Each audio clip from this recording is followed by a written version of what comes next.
think Poland is just history and pierogi? In 2025 alone, this country pulled in over $6 billion in AI and semiconductor investments, rivaling Silicon Valley itself. While the world was busy watching the usual tech hubs, Poland quietly built something extraordinary.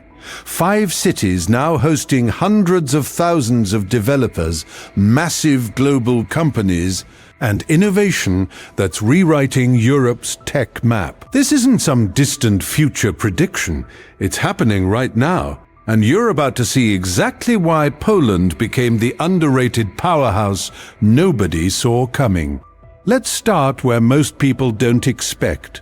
The Tri-City area, Gdansk, Gdynia and Sopot, sits along Poland's Baltic coast, a place most associate with shipyards and beaches. But here's what's actually happening there right now. Over 52,650 tech professionals call this region home. That's not a small startup scene, that's a full-scale tech ecosystem operating in 3 connected cities that function as one massive innovation hub. And the foreign investors, they've noticed, Tri-City ranks in the top 5 Polish destinations for foreign direct investment, hosting more than 60 established tech firms. Think about that for a second. Companies are choosing a coastal region most people can't even locate on a map over established European hubs.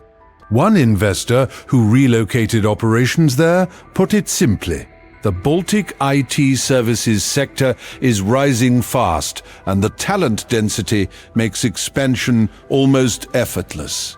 The waterfront location creates something unique too.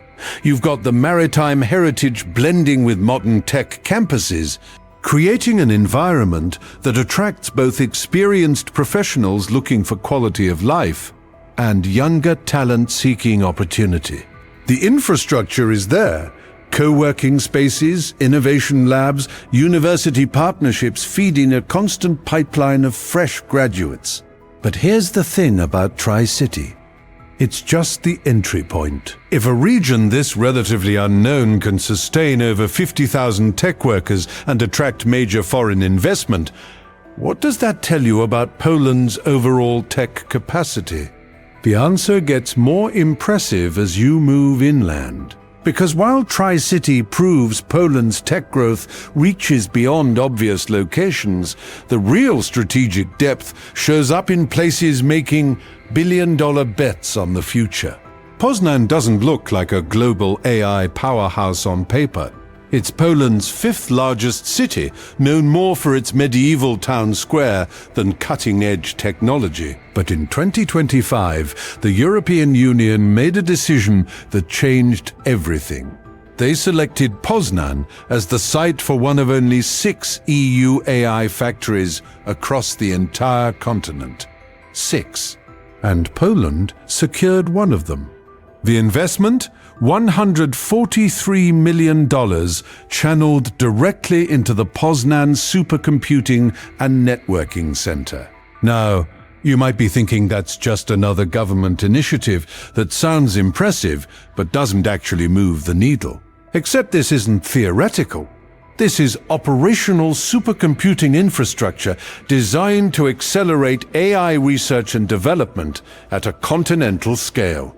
The kind of resource that turns a city into a genuine research hub, attracting scientists, engineers, and companies that need serious computational power. What's remarkable here isn't just the money or the hardware. It's the signal this sends. The EU doesn't hand out AI factory designations to cities that lack the technical ecosystem to support them.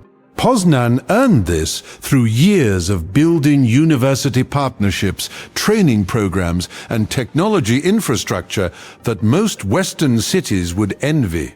The myth that Eastern Europe lacks Western-level capabilities, this investment obliterates it. And the timing couldn't be better.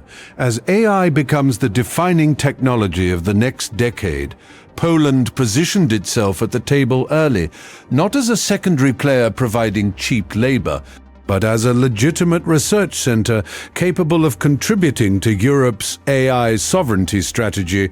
But Poznań isn't the only Polish city challenging expectations. While it's handling the AI research heavy lifting, another city has become so synonymous with tech growth that locals started calling it something you'd never expect: the Polish Silicon Valley. And when you see the numbers, you'll understand why that comparison isn't just marketing hype. Wrocław earned its nickname the hard way. This city in southwestern Poland hosts 78,000 developers. That's not a typo, 78,000. To put that in perspective, that's a developer population larger than entire tech hubs in countries that pride themselves on innovation. And these aren't just junior programmers churning out basic code. We're talking experienced engineers, architects, and specialists working across AI, cloud computing, cybersecurity, and advanced software development.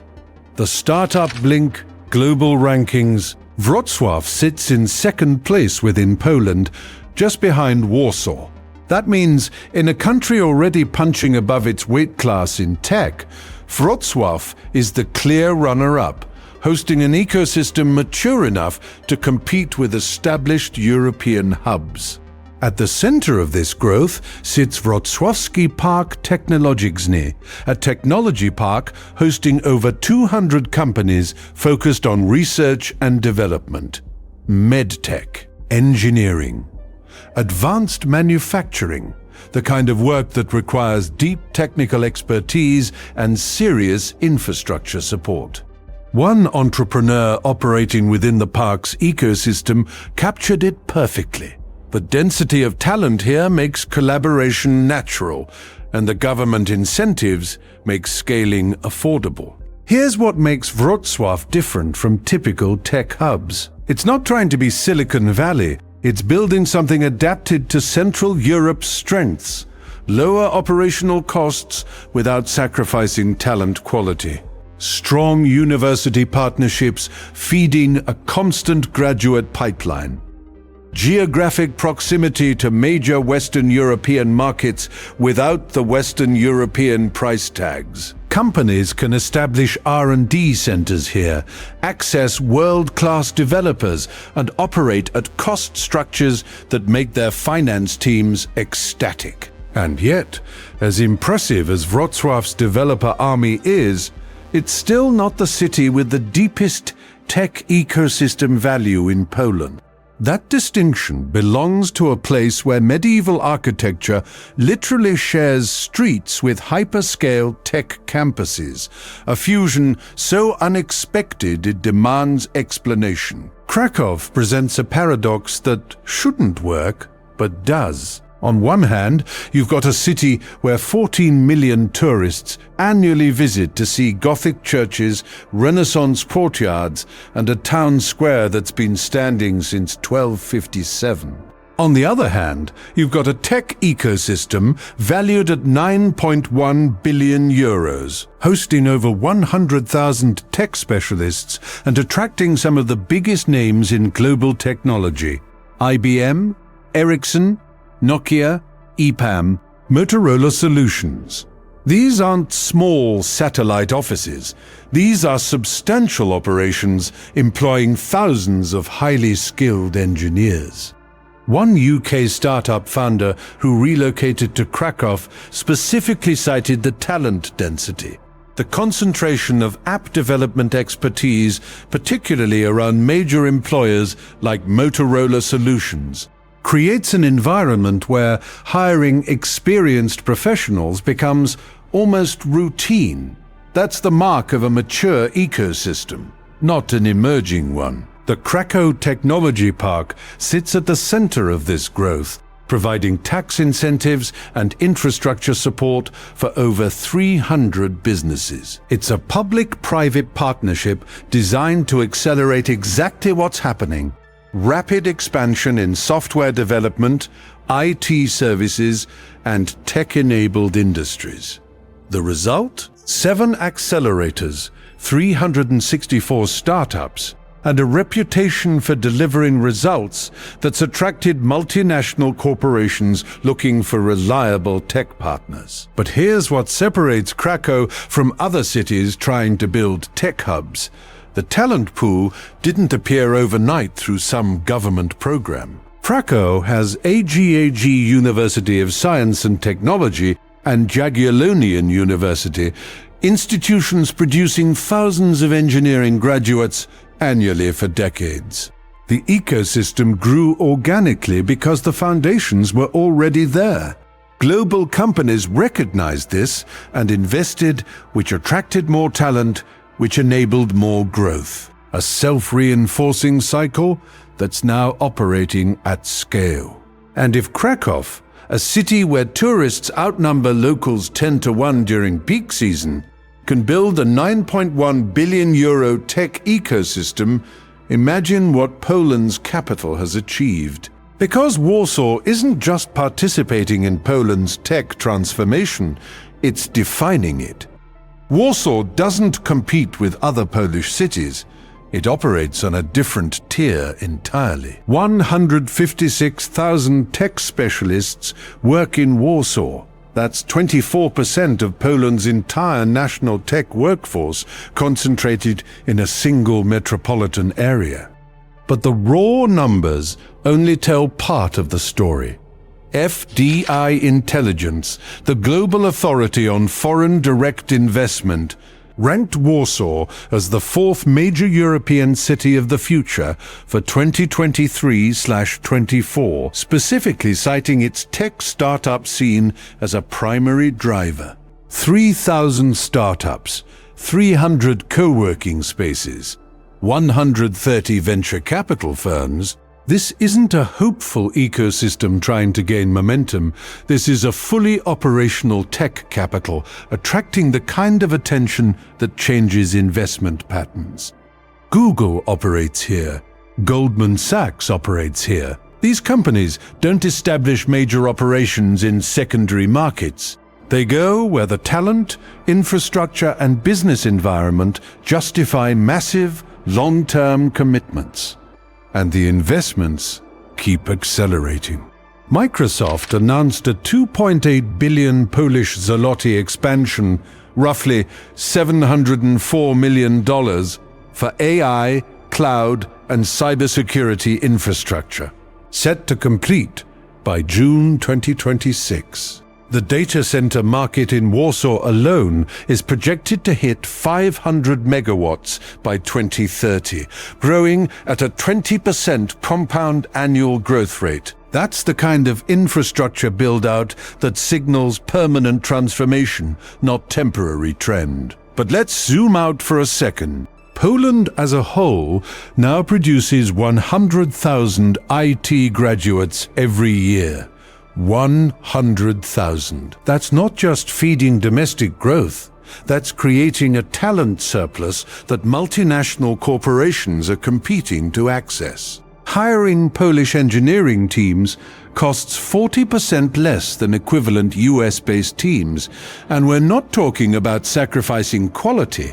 These are developers trained in the same technologies, working on the same caliber of projects, delivering results that meet global standards. Google projects that AI alone will boost Poland's GDP by 8%. Intel just committed $4.6 billion to build the largest greenfield semiconductor project in Polish history, creating 2,000 direct jobs. These aren't aspirational announcements. These are operational commitments with timelines, budgets, and tangible outcomes already in motion. So here's the question nobody's asking. How did a country that most people associate with history become Central Europe's undisputed tech leader? The answer is simple. While everyone was watching the usual suspects, Poland built the talent pipeline, infrastructure, and business environment that actually matter. And now, as the world wakes up to what's been happening, the early movers have already secured their positions. If this hidden transformation has changed how you see Poland, or made you realize how much opportunity exists in places the mainstream narrative ignores, then you've just scratched the surface. Subscribe to Economics Edge so you don't miss the next investigation into the unseen forces reshaping our world.